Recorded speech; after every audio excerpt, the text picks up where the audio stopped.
So Russia's invaded this country in 2014 and 2022, but not this country, at least since its independence. The Soviet Union collapsed in the early 1990s and Estonia became independent.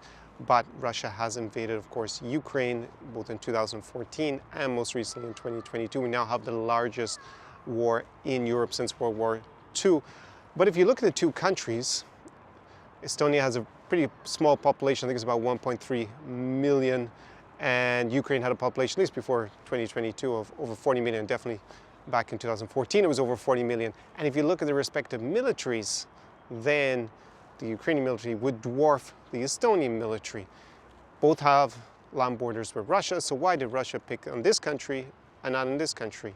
Well, the most important reason is the fact that Estonia, in the early 90s, made a beeline for the European Union and for NATO, and most importantly for NATO. I actually met the former president of Estonia, Lena Meri. You can, if you fly into the airport here, it's actually named after him. I met him in the early 2000s, just about when Estonia was acceding to NATO and the European Union. And he told me, we were having dinner together in Washington, that, and you have to remember that at the time, the milieu was pretty positive towards Vladimir Putin. He'd just become Russian president a few years earlier and was seen as having stabilized Russia after the chaos of the 90s.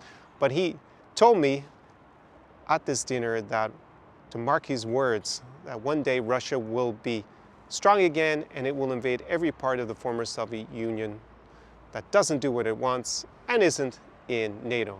Because according to him, even though there are clauses in the European Union treaties which require other member states to come and assist a country that gets invaded, he didn't think that France and Germany, when push came to shove, would actually come and defend Estonia, while he believed that the United States would. And that's why he pushed for NATO accession quite strongly during his time as president here. Ukraine, on the other hand, it didn't make that strategic decision.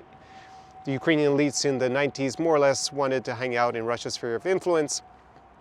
That started to change as time went on, and then in 2004, we had the Orange Revolution in Ukraine, and then 2014, the Euromaidan Revolution, when there was popular support for leaving Russia's sphere of influence, mainly for economic reasons, because here in Estonia, when you come, you can see just what a difference it has made their trajectory compared to the countries that continue to hang out in Russia's sphere of influence in general. There is a wide gap in terms of quality of life, and if we take GDP per capita as a metric, then here it's about 4 times bigger than Ukraine pre-2022 invasion, and it's actually way higher than Russia itself and higher than Moscow.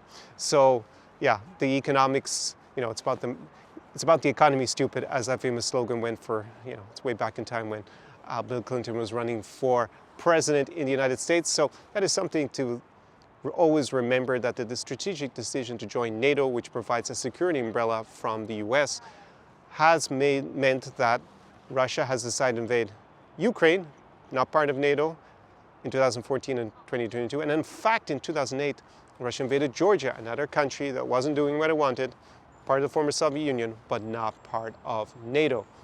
So this is actually the most important distinction. So if you've ever seen any talking points about how it's all about NATO expansion, well, I would posit that the fact that NATO did not extend quickly enough is part of the reason why Russia has invaded Ukraine and Georgia back in 2008. In fact, if it expanded quicker to protect those countries or offer them that security umbrella, then we would have avoided a war also in Ukraine.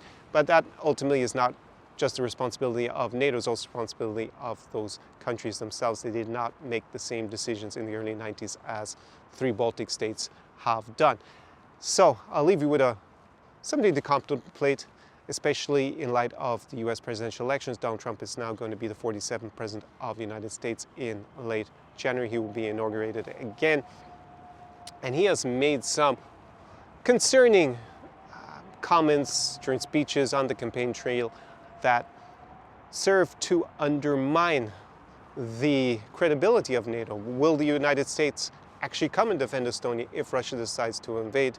That is something to think about as he takes over Also, he's also promised to solve the Ukrainian war in one day and all this kind of stuff. But if there is actual peace in Ukraine, I mean temporary peace at least with some sort of ceasefire, what would Russia do with all those soldiers? Would they just redeploy them and look for somewhere that they can invade with what they have left of their military? There are some of the things to ponder on this rather chilly November's afternoon here. So I'll leave it at that for today's video. Back tomorrow with more. If you were planning to go to Ukraine, I have my guide to travel to Ukraine during the war down below, and I have, obviously a lot of advice about how to stay safe as possible. The obvious caveat that you are going to a country at war, the biggest war in Europe since World War II.